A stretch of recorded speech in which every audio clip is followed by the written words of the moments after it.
Thank you for your time. Each subscription is a sign of support that I truly appreciate.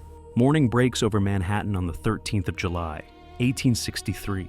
Smoke already rises from distant streets. A woman bolts her door. Her husband clutches his rifle. Something terrible approaches. America's greatest city stands on self-destruction's edge. I read my name on that draft list. James Murphy, dock worker, father of 4. My brother died at Gettysburg 2 weeks back. Now they want me. Rich men pay $300, my annual wages, and walk free. We bleed instead. The draft office on 3rd Avenue sits quiet in early light. Inside, wooden wheels hold 10,000 names. Outside, cobblestones still bear yesterday's rain. By noon, those stones will run red. This building becomes ground zero. History pivots on ordinary architecture. Monday morning, crowds gather, mostly Irish laborers carrying clubs and rocks. They chant about bought freedom and working-class blood. The superintendent appears at his window. Someone throws the first stone. Glass explodes. Within seconds, thousands storm inside. The riot begins. You're watching civilization collapse in real time. They smash the draft wheel, burn every record, set the entire structure ablaze. Police arrive, see the numbers, retreat immediately.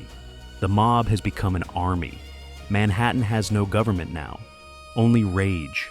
Bridget O'Malley watches from her tenement window. Her son Michael joined the crowd below. She knows what desperation creates. She fled Ireland's famine. But this fury won't stop at draft offices. Violence, once unleashed, devours everything. She whispers prayers nobody hears today. Telegraph wires burn first. Rioters cut communication systematically. They attack poles, railroad tracks, armories. These aren't random criminals. Many served in militias. They understand tactics, strategy, warfare. Manhattan becomes a battlefield where government loses control of America's largest city completely. Police Superintendent John Kennedy rides toward the riot alone. Fatal mistake. The crowd recognizes him instantly. They drag him from his carriage, beat him unconscious, throw him into a construction pit. He survives only because someone hides him beneath boards. Authority bleeds today. Buildings ignite across Manhattan. Fire companies arrive, but rioters cut their hoses with axes. Some firefighters join the violence instead of fighting flames. Entire blocks disappear into smoke and ash. Summer heat makes everything burn faster. Hell visits Earth. Manhattan becomes an inferno. Mary clutches her children on 8th Avenue. She is black. That makes her family targets. Rioters blame black workers for wage competition, blame Lincoln's war for conscription. Racism and economics merge into murderous purpose. She knows they're coming. She has nowhere left to run. The Colored Orphan Asylum stands on 5th Avenue. Over 200 black children live inside, ages 4 to 12. Rioters approach at 4 o'clock. Matrons rush children out the back entrance seconds. Before the crowd bursts through front doors, they loot everything, then torch it. One child hides in the basement. Smoke fills her lungs. Flames surround the stairs. A fireman finds her by chance, carries her through collapsing walls to safety. 232 other children escaped minutes earlier. Luck and courage save innocent lives. Evil wins almost everything. William Jones walks home from his coachman job, respected in his neighborhood for 20 years. Rioters spot him on Clarkson Street. They chase him like wolves, corner him against a fence. He begs for mercy. His wife watches from their window, screaming. They beat him to death. Listen to the sounds. Screams echo through smoke-filled streets, glass breaking, wood splintering, people pleading, children crying. Thousands roar like an ocean of fury. Violence has its own terrible music. Manhattan plays a symphony of horror where hell conducts with human instruments today. I'm Abraham Franklin, black sailor on Bastique. Shore leave. Wrong place, wrong time, wrong skin. They catch me on 27th Street, string me up on a lamppost, mutilate my body, set me ablaze. Crowds cheer below. Women lift children for better views. This is how I die. Rioters attack anyone supporting the war effort. Republicans, abolitionists, wealthy business owners. They burn newspaper editors' homes, destroy factories making union uniforms. This is class war, racial war, America tearing itself apart from within. The Confederacy never inflicts this much northern damage. Patrick stands in the crowd's midst, Irish immigrant. Good man once, but hunger changes people. Discrimination changes people. Watching rich men escape while poor men die changes everyone. He doesn't throw stones at burning bodies, but he doesn't stop others either. Silence becomes complicity today. Captain George Walling commands 15 officers. They face 5,000 rioters on First Avenue. Mathematical suicide. But someone must stand against this. Darkness. They form a line, fix bayonets. Thousands hesitate. 15 brave men hold one street through sheer courage. Heroes exist in impossible moments. The overwhelming numbers win anyway. Officers retreat into a building, barricade doors. Rioters set it ablaze. Police escape through the roof, jumping between buildings across wooden planks 50 feet above streets. Desperation creates impossible escapes. Manhattan's rooftops become salvation paths tonight. Thomas and Margaret argue in their tenement. He wants to join the riot. She begs him to stay home. Their children watch silently. He says rich men oppress them. She says violence destroys everyone. He slams the door, leaves. Their marriage fractures tonight. Civil war invades every home. Colonel Henry O'Brien commands artillery on 34th Street. His cannons fire grapeshot into the crowd. 20 rioters die instantly. The mob scatters. But they remember his face. They wait for revenge. One man against thousands. His fate is already written in blood. He just doesn't know yet. Tuesday morning brings no peace. The riot spreads. Brooklyn, Harlem, the Bronx. Entire boroughs descend into chaos. Telegraph offices burn, rail lines destroyed. Manhattan becomes an island of violence. Federal troops fight at Gettysburg. New York must save itself alone. Nobody's coming. Anna hides 7 black neighbors in her basement. White woman, Irish immigrant herself. She risks everything for strangers. Rioters pound on her door, demanding entry. She lies convincingly, says the house is empty. They believe her, move on. Courage has no color. Humanity survives unexpectedly. Charles Thompson runs through the Merchants Exchange. Black waiter serving lunch when violence erupts. Tables overturn, glass shatters everywhere. He sprints toward the kitchen exit, but they catch him at the door, drag him outside, beat him mercilessly on cobblestones. His co-workers watch from windows. Fear paralyzes everyone. Dr. James McCune. Smith barricades his pharmacy doors. First black physician with a medical degree.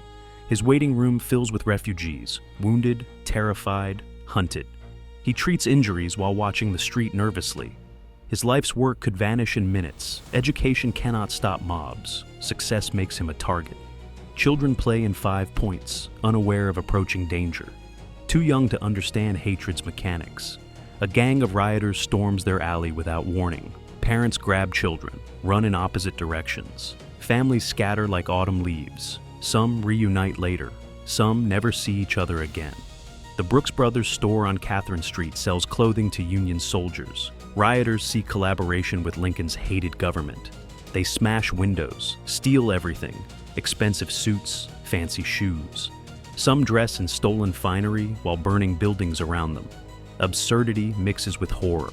Revolution becomes theater-wearing stolen costumes. Colonel O'Brien walks home Tuesday. Evening. Fatal mistake.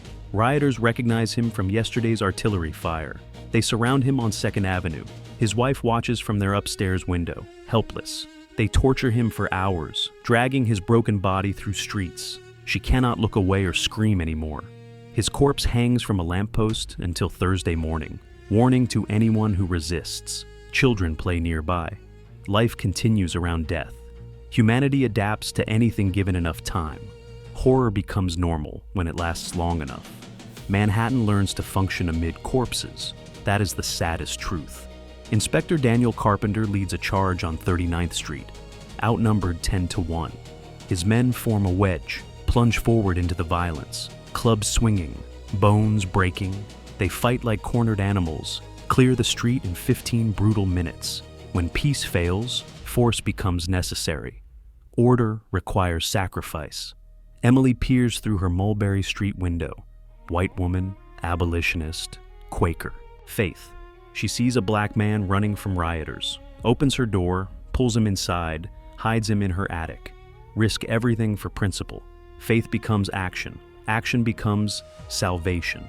One door changes everything. Wednesday arrives, the third day.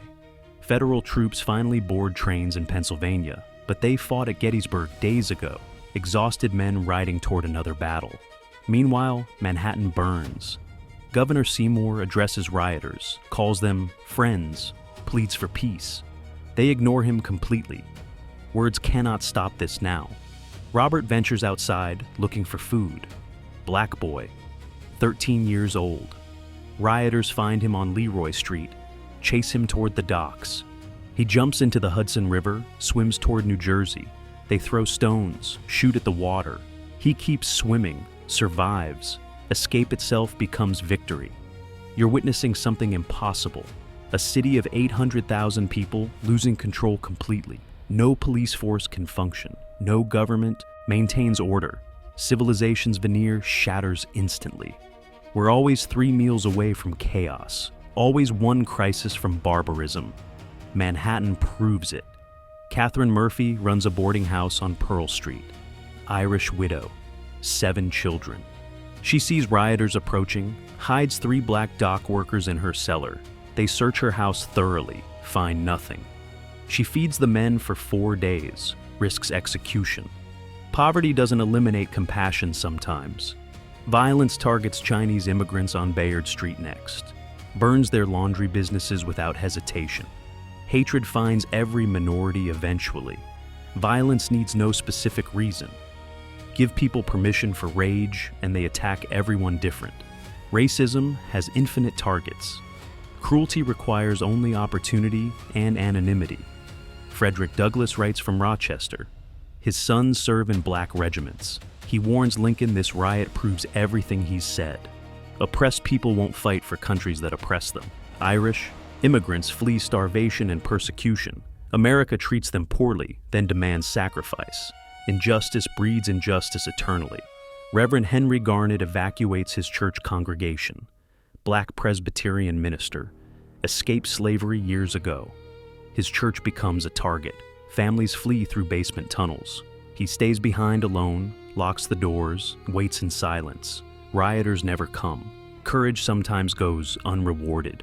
He survives to tell nobody. Thursday morning, the 4th day. Soldiers arrive fresh from Gettysburg battlefield. They deploy across Manhattan, fix bayonets, load rifles, establish martial law immediately. The city holds its breath. Will soldiers fire on American civilians? Will citizens attack American soldiers? Everything depends on these next hours. General John Wool commands troops at Union Square, gray-haired veteran of many wars. He addresses the crowd firmly, orders them to disperse or face military consequences. Rioters test him, throw stones. His soldiers level rifles. The crowd sees death in those eyes, backs away slowly. Authority returns, artillery appears on street corners. Soldiers patrol in tight formation. The crowd fragments into individual rioters who scatter, hide, flee the city entirely.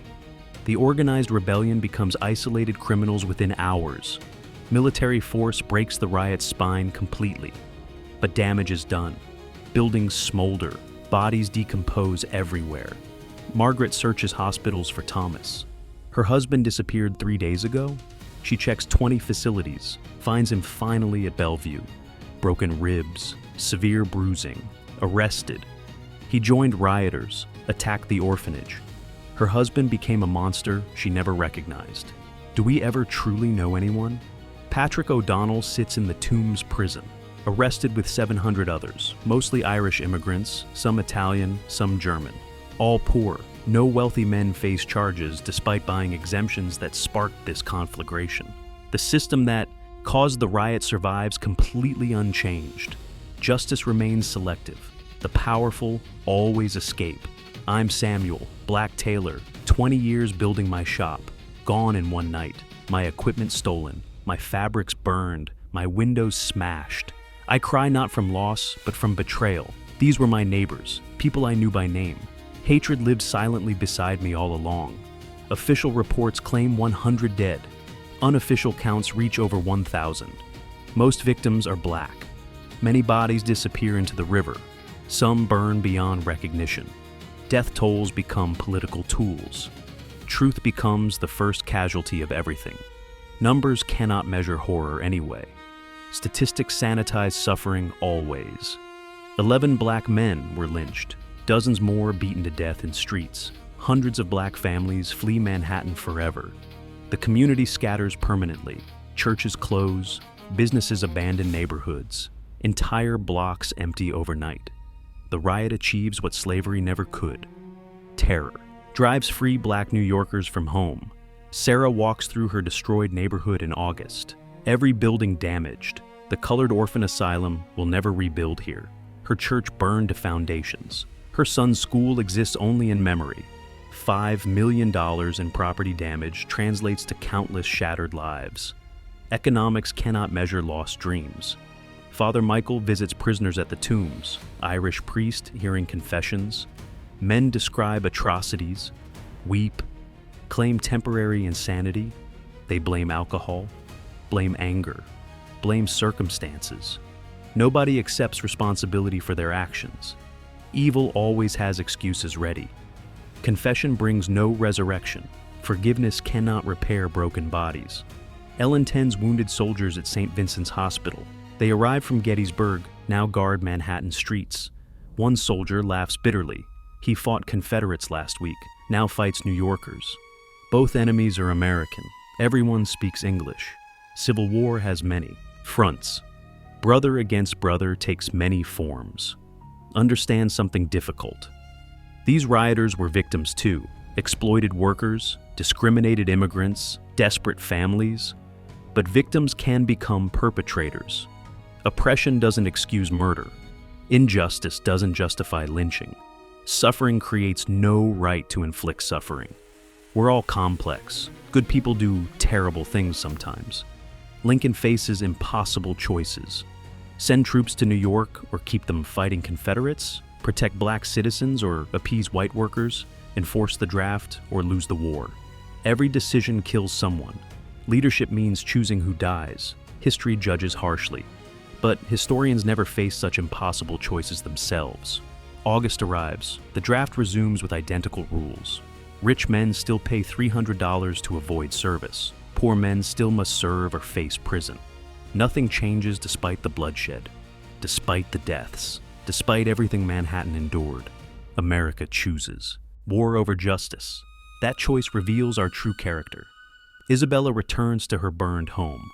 Black seamstress. She finds nothing salvageable. 40 years of work destroyed.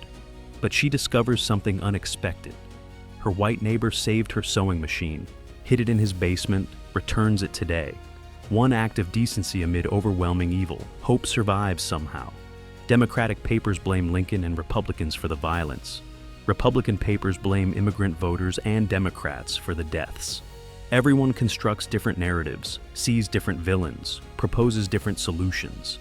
America cannot agree on basic facts about what just happened. This division festers. It will define us forever. Matthew walks through 5 points in August. Irish immigrant who refused to riot. His neighbors shun him now, call him traitor, coward, collaborator. He chose peace. They chose violence. Communities fracture permanently. Moral choices create permanent divisions. Standing against assist. The crowd always costs something. Conscience is expensive. Black New Yorkers who fled begin trickling back cautiously, fearfully. They find homes destroyed, jobs eliminated, friends murdered. The city feels different now. Hostile, dangerous, unwelcoming. Trust evaporates instantly. It rebuilds slowly, if ever. Trauma changes places as much as people. Geography remembers violence. Streets hold memory. The Colored Orphan Asylum relocates uptown, farther from hostile neighborhoods. The children remember everything vividly. Nightmares last years. Some never recover mentally.